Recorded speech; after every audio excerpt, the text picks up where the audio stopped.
El Super 5 se lanzó en 1984, a finales, para sustituir al Renault 5 lanzado en 1972. La comercialización en España empezó en el 85 y lo que se hizo es pues, seguir una línea continuista con el diseño del Renault 5 primigenio.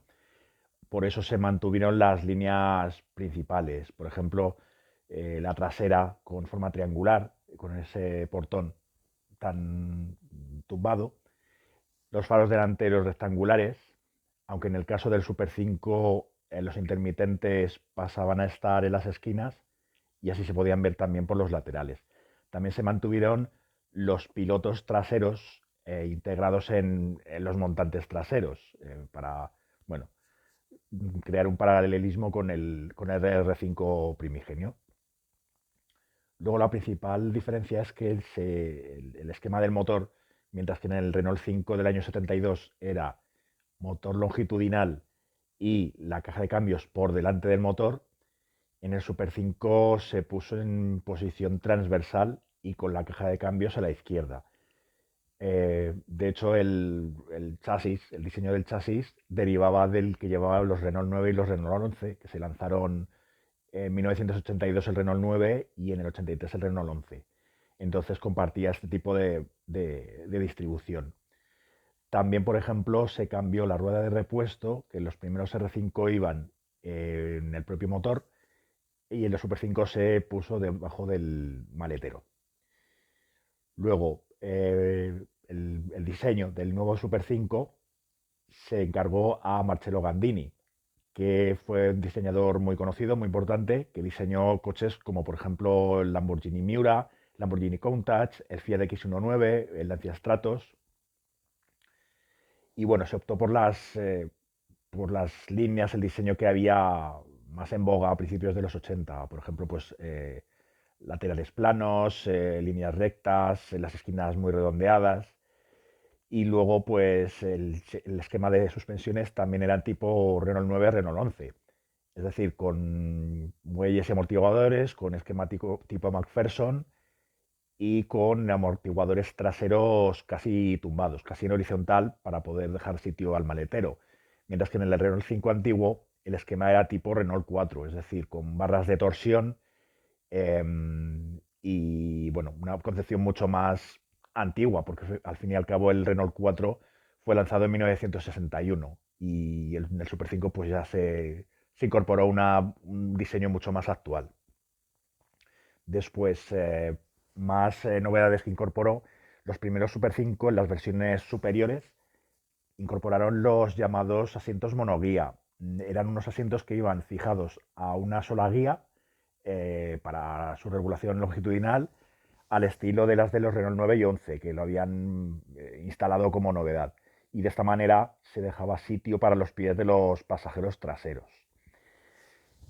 En cuanto a versiones, bueno, las versiones que hubo en España, en un principio, a partir de 1985, fueron el C, que llevaba el motor de 956 centímetros cúbicos y 42 caballos, el TL, que llevaba el 1108 centímetros cúbicos y 47 caballos, el GTL, que llevaba motor de 1237 centímetros cúbicos y 55 caballos, y el GTS, con el motor de 1397 centímetros cúbicos y 72 caballos.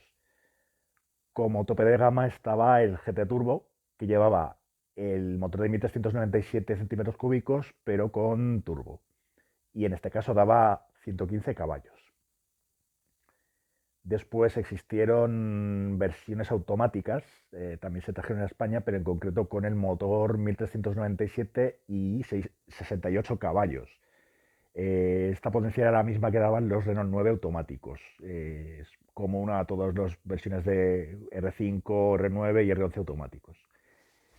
Bueno, aquí la gama, los equipamientos se establecían pues, a partir del C, que era la versión más básica, y tenía una dotación de serie pues, muy, muy básica, muy espartana. Por ejemplo, no llevaban luneta térmica, no tenían piloto de marcha atrás ni piloto de antiniebla. Por supuesto, solamente llevaban cuenta kilómetros, velocímetro y el nivel del combustible.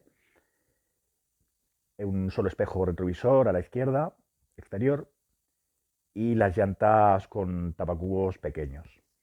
Después en el TL el equipamiento cambiaba ligeramente, solamente había pues, un salpicadero un poquito más completo, pero de nuevo pues sin limpialunetas traseros, sin piloto de marcha atrás, sin piloto antiniebla, etcétera. En el GTL ya la dotación de serie era más elevada. Por ejemplo, incorporaban el limpialuneta trasero, la luneta térmica, los antinieblas delanteros y ya en el cuadro de instrumentos, pues temperatura del agua, nivel de aceite, cuenta revoluciones, dos salidas de aireación más y aparte pues la opción del espejo derecho, aunque de serie venía el izquierdo. Y lo más importante, cambio de 5 velocidades y los asientos monoguía que comentaba antes.